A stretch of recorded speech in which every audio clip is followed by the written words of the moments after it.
हमारा विरोध इससे नहीं कि कल्याणकारी राज्य की अवधारणा चले। भारत ने वही रास्ता चुना था आम आदमी पार्टी के जन्म से पहले, ठीक है ना, वो मसला ही नहीं, सपा के जन्म से पहले वही रास्ता चुना हमने, कल्याणकारी राज्य, संविधान में भी वही लिखा, वेलफेयर स्टेट। मेरा कहना यह है, कहीं चूड़ी, कहीं बिंदी, कहीं पायल, कहीं बिछिया, कहीं अंगूठी, कहीं टीवी, कहीं स्कूटी, कहीं मोबाइल, इससे भारत में सत्ता निर्धारण करना चाहते हैं क्या आप लोग? ये तरीका ठीक नहीं है, इसमें मेरिट डिमेरिट का प्रश्न ही नहीं उठता। ये तो भंडारे जैसा मामला हो जाता है कि भाई एक थाली, एक लोटा और एक कंबल भी मिलेगा और भोजन अलग से, तो वहां तो भीड़ लगी जाती है। तो वोट मिलना कौन सी बड़ी बात है? कृपालू जी महाराज के यहां एक भंडारा हुआ था, तो उसमें 40-50 लोग दबके मर गए थे। इसलिए भंडारा टाइप की राजनीति ठीक नहीं देश के लिए। कौशल मिश्रा जी चिंता दे रही है जी, कौशल मिश्रा, मसला ये ने आपके लिए नहीं कहा, मैंने सबके लिए कहा है ना, पूरी राजनीतिक बिरादरी के लिए कहा है, केवल आम आदमी पार्टी का मसला नहीं, ये बीमारी सब में। कौशल मिश्रा, मेरा सवाल वही, उसको अगर मैं सिंगल लाइन में कहूं, मेरे घर आ जाओ, मछली खिलाऊंगा सोमवार को, बाकी दिन क्या करेगा आदमी? और आप नहीं रहे तो क्या करेगा आदमी? एक तरीका। दूसरा तरीका होता है, चलो मैं तुम्हें मछली पकड़ना सिखा दूं, मैं रहूं ना रहूं, तुम्हारे हाथ में हुनर रहेगा। हम भारत में जो राजनीति देख रहे हैं वो दूसरे तरह की देख रहे हैं कि आ जाओ मेरे घर में मछली खिला दूं और फिर मेरी जय जयकार करो। हम तुम्हें लैपटॉप देंगे, हम तुम्हें मोबाइल देंगे, कोई कह रहा है स्कूटी देंगे। अच्छा मान लो एक और मेरे दिमाग में खतरा, बाद में उस पर अमित जमई से, हिलाल साहब से सबसे प्रतिक्रिया लूंगा, अभी कौशल मिश्रा से बात करूंगा, लेकिन एक प्रश्न सबके लिए छोड़ रहा हूं। मान लीजिए कोई ऐसा थेथर राजनीतिक दल आ गया, थेथर समझते हैं ना, नीतीश बाबू ने एक बार मुझसे कहा था ये थेथरोलॉजी है अग्निहोत्री जी, थेथरोलॉजी उन्होंने कहा ये पूरा शास्त्र है। खैर, मान लीजिए कोई ऐसा थेथर दल आ गया जो आप लोगों से भी आगे वाला हुआ और उसने ये कह दिया कि भाई हम पार्टी हमारी पार्टी ये वादा करती है कि हमको वोट देना तो हर परिवार को जिसके पास 4 पहिया की गाड़ी नहीं है, 4 पहिया की गाड़ी मुफ्त मिलेगी, 5,000 रुपया पेट्रोल का भी देंगे, तब चुनाव बाकी लोग कैसे लड़ोगे, ये हमको पूछेंगे अभी। कौशल मिश्रा। बिल्कुल सही कहा आपने कि हमारे देश को एक ऐसी राजनीति की जरूरत है जहां पर मछली खिलाना नहीं, मछली पकड़ना सिखाया जाना चाहिए। और इसी लाइन पे चलते हुए जो आदमी की बेसिक नीड होती है, रिक्वायरमेंट होती है, हेल्थ, एजुकेशन एंड फूड, हमारी पार्टी की जितनी भी योजनाएं हैं बहुत ही क्लियर है कि जो भी किसी भी जाति धर्म को क्रॉस करते हुए सबका साथ और सबका विकास के फॉर्मूले पे चलते हुए जो डिजर्विंग लोग हैं उनके लिए सब कुछ करना, यानी कि जो गरीब हैं उनके लिए सारी योजनाएं हैं। लेकिन जो लोग अपना पेट खुद भर सकते हैं, जो कमा सकते हैं, जिनके इनकम टैक्स से देश चल सकता है, उनके ऊपर बर्डन डाल करके गरीबों को उस काबिल बनाना कि सब उस रेंज में आ जाएं, सब उस लेवल पे आ जाएं। यही एक सच्ची सुव्यवस्थित राजनीति का तरीका है। ये बोलने में अच्छा लगता कौशल, ये बोलने में अच्छा लगता, लेकिन मसला ये प्रैक्टिकलिटी में आप भी भटक जाते हो ना महाराज।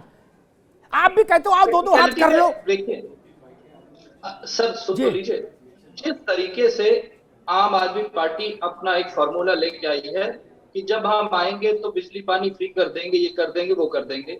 फ्री की राजनीति करने से केवल राजनीति का स्तर नीचे होगा, लोगों का भला नहीं होगा। मैं आपको एक आंकड़ा दिखाता हूं, ये गूगल पे देख सकते हैं, जीडीपी का आंकड़ा है, आप लोग पढ़ सकते हैं।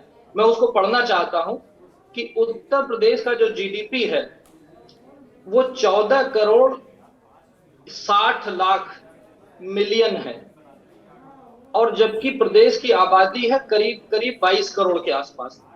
अब आ जाइए दिल्ली पे। दिल्ली का जो जीडीपी है वो करीब करीब 7 करोड़ के आसपास है, यानी कि उत्तर प्रदेश और दिल्ली के जीडीपी में केवल दूने का फर्क है। और जब हम आबादी को देखते हैं तो आबादी, दिल्ली की आबादी करीब 2.5 करोड़ के आसपास है मैक्सिमम, 10 गुने का अंतर और है। उससे करीब करीब 8 गुनी ज्यादा प्रदेश की आबादी है। तो क्या ये मुफ्त के फॉर्मूले को ललचा करके, दिखा करके, वोटर को बहला फुसला करके देश जी प्रदेश को कैसे चलाएंगे? तो एक ऐसा वादा जो प्रैक्टिकल है ही नहीं, उसको दिखा करके वोट लोलुपता क्या दिखाती है? ये एक अवसरवादी राजनीति है। प्रदेश की जनता समझदार है, उसे पता है कि ये जो लालच दिया जा रहा है, ये लालच से प्रदेश का विकास नहीं होगा। जी आज ठीक देखिए, जी जो देश की इतनी योजनाएं हैं जो सेंटर से चलती हैं, उसमें करीब करीब जो उत्तर प्रदेश है वो नंबर 1 पे है सारी योजनाओं को लागू करने के लिए। ठीक है। आज कौशल जब कौशल मैं सेंटर रोकूंगा। से पैसा ठीक है चलता है ठीक तो है सीधे ठीक है। अकाउंट में कौशल जाता है। कौशल मैं रोकूंगा, बाकी योजनाओं पर चर्चा किसी और दिन करेंगे। अभी फिर हम इस ट्रेंड पर ही चर्चा आज करने आए थे। मैंने एक सवाल खड़ा किया था कि आप लोगों ने जो रास्ता खोल दिया, गली से गाड़ी शुरू की थी, अब आ गई हाईवे पर, एक दूसरे से प्रतिद्वंदिता करती हुई दक्षिण से उत्तर। मान लीजिए कोई और स्वनाम धन्य राजनीतिक पार्टी जन्मी भारत में, या आप ही लोगों में से किसी को ये हुक उठी और उनने कहा भाई अब की ब्रह्मास्त्र चला देंगे, बोले हर घर को कार मुफ्त, 5,000 रुपया पेट्रोल के लिए भी, उससे अपना घूमने जाओ, पान खाने जाओ, सिनेमा जाओ, तो गाड़ी ले जाओ। जमाई साहब फिर कैसे चुनाव लड़ोगे आप सब लोग? फिर तो उत्तर प्रदेश में बवाल मची जाएगा, सुनामी आ जाएगी। नहीं मानो तो घोषणा करके देख लो, तब तो फिर सारा कुछ राजनीतिक दर्शन एक किनारे और ये लुभावनी योजना है एक तराजू। अमित जमाई साहब। जी सर। अग्निहोत्री जी, मैं कुछ 2-3 चीजें छोटी छोटी, आपने जो प्रोग्राम का शीर्षक दिया है चंदन तस्कर, मैं तो इसको कहूंगा चंदन तस्कर कहिए, झूठे वादों के तस्कर। हम सीधी सीधी बात ये पूछ रहे हैं कि 5.5 साल बाद आज मुख्यमंत्री जी को, आदरणीय मुख्यमंत्री योगी जी को लैपटॉप या टैबलेट कैसे याद आ गया? आज हमारे मुख्यमंत्री जी को जो टीचरों की भर्ती हुई थी, अमिताभ जी आप तो हमेशा प्रोग्राम दिखाते हैं, जो इन्होंने भर्तियां भी की थी, हाईकोर्ट ने कहा कि इसके अंदर भारी अनियमितताएं आई हैं और शायद वो भर्ती दोबारा रुक जाएगी। समाजवादी पार्टी का यह मानना है कि सरकार चलाने का मतलब यह है कि ग्रामीण उत्तर प्रदेश जो एक बहुत ही विकराल कृषि संकट से गुजर रहा है, भाई देखो, तो किसानों के लिए इस सरकार को क्या करना चाहिए था? इस सरकार को किसानों के जो बेटे और बेटियां हैं, जो छात्र हैं, स्टूडेंट हैं, जो ग्रेजुएशन करके सड़क पे हैं, उनके नौकरी के लिए क्या करना चाहिए था? 4.5 साल ये दिखाता है कि पूरे प्रदेश में एक इन्वेस्टमेंट अमिताभ जी नहीं हुआ। पूरा अभी जो प्रधानमंत्री जी को भी इन्होंने बदनाम करा दिया इसके अंदर। योगी जी ने गलत फीडबैक दिया कि उन्होंने अस्पताल बना दिए।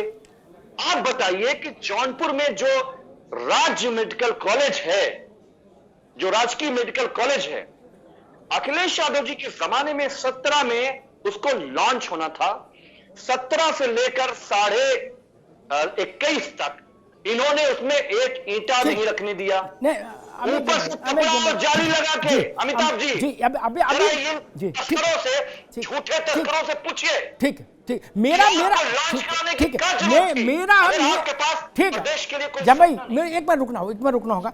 हिलाल नकवी जी, मेरा मूल स्वर आरोप प्रत्यारोप का नहीं था आज, मेरा मूल स्वर आज बहस, ठीक है जमाई साहब, ठीक है हिलाल नकवी साहब, मेरा आज मूल स्वर सिर्फ इतना समझना था, इस तरह की राजनीति का कोई अंत नहीं, जिसके मन में जितनी बड़ी घोषणा आ जाएगी करके निकल जाएगा, क्योंकि हमारे यहां चुनावी घोषणा लीगल बाइंडिंग नहीं है।